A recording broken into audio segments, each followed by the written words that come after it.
vous êtes concouriez dans la catégorie start-up technologique avec un projet qui s'appelle Kaili Énergie, qui remporte donc le trophée cette année pour le développement donc d'un système de climatisation à faible empreinte environnementale. C'est comme ça que vous le présentez. C'est ça. Pour être précis, en fait, on se définit comme une alternative durable au système de climatisation.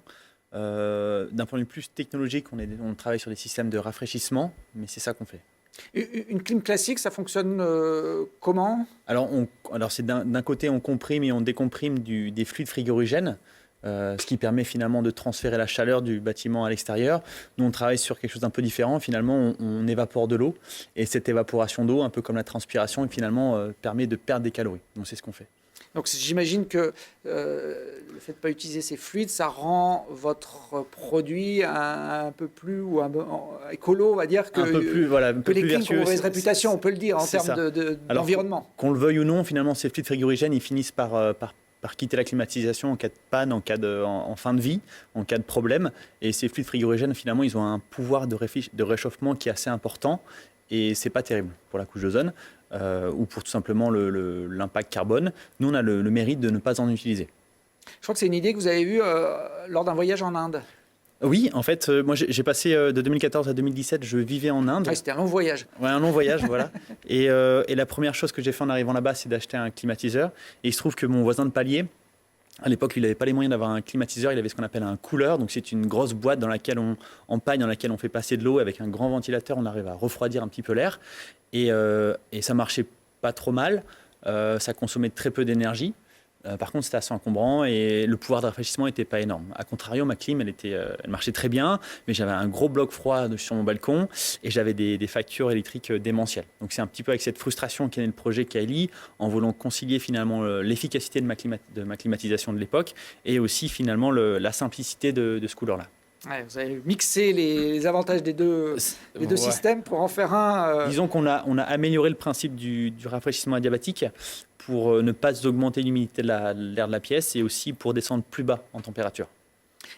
C'est un marché énorme, le marché de la climatisation dans le monde, peut-être pas en France, mais il y a des pays qui l'utilisent énormément. Quand on a une idée comme ça, innovante, un peu révolutionnaire, comment on fait pour se protéger déjà dans un premier temps ? Alors, il y a plusieurs questions. Pour se protéger, on utilise de la propriété intellectuelle. Donc, on pose des brevets. Il y a des choses il y a beaucoup de savoir-faire, mais aussi des brevets qui nous permettent d'avoir finalement des barrières concurrentielles fortes. Et pour plus sur la conception, l'idée, finalement, on s'entoure de gens qui sont plus compétents que soi pour travailler sur la technique. Aujourd'hui, vous en êtes où du développement de votre produit ? On a eu la chance déjà d'intégrer Linxium en candidature exogène. Donc, on arrivait avec une bonne idée en disant, écoutez, aidez-nous, on a une super idée, mais on manque de moyens. Donc, ils ont cru en notre projet. Donc, on a pu, grâce à cet argent, finalement, nouer un partenariat de recherche avec un laboratoire public, le LOCI à Chambéry, ce qui nous a permis de travailler sur des preuves de concept principalement.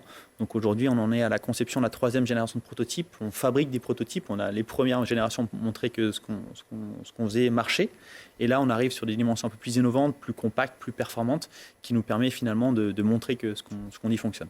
Vous n'en êtes pas encore au stade de la commercialisation du produit ? Ça prendra un peu de temps. Dans notre ADN, la R&D, c'est quelque chose qui est très fort. On travaille sur des niveaux de maturité qui sont multiples, mais on n'est pas encore à l'étape de commercialisation. On va d'abord passer par l'étape du prototypage final, passer d'un prototype de laboratoire à un prototype en conditions réelles. Ça, on devrait y arriver pour cet été, sur des projets sur des versions de prototypes un peu particulières. Et petit à petit, en fait, on essaye et on travaille pour monter ces niveaux de maturité, puis un jour arriver sur le marché. Vous cherchez des gens chez qui vous pourriez justement installer le genre de prototype qu'on voit là à l'image pour voir si ça fonctionne dans la réalité ? Vous faites bien de le demander. En fait, actuellement, on cherche des bêta-testeurs sur le bassin grenoblois. Donc l'objectif, c'est de fournir des pré-séries, des prototypes qui fonctionnent, mais qui n'ont pas forcément les caractéristiques d'un produit fini, donc qui sont un peu moins jolis, qui font peut-être un peu plus de bruit. Mais l'objectif, c'est de bénéficier de ce retour d'expérience sur une saison estivale pour comprendre en fait ce qui a marché, ce qui n'a pas marché, et pour pouvoir finalement améliorer ces petits défauts-là. Donc si jamais il y a des gens qui sont intéressés, je vous invite à aller sur notre site internet, tout est expliqué. Voilà, c'est Kaili Énergie, CAELI. Vous êtes installé à Mélan. Au tarmac, effectivement, oui. Ouais, si vous avez envie d'être au frais cet été, de servir une innovation locale, il faut vous manifester auprès de Rémi. C'est votre premier trophée dans un concours d'innovation Alors, en fait, c'est tout nouveau. Là, c'est presque notre premier. Donc, cette année, on a eu la chance aussi de gagner les trophées Rotary de Grenoble. Mais ça y est, on commence à se rendre un peu public et à essayer de se faire connaître.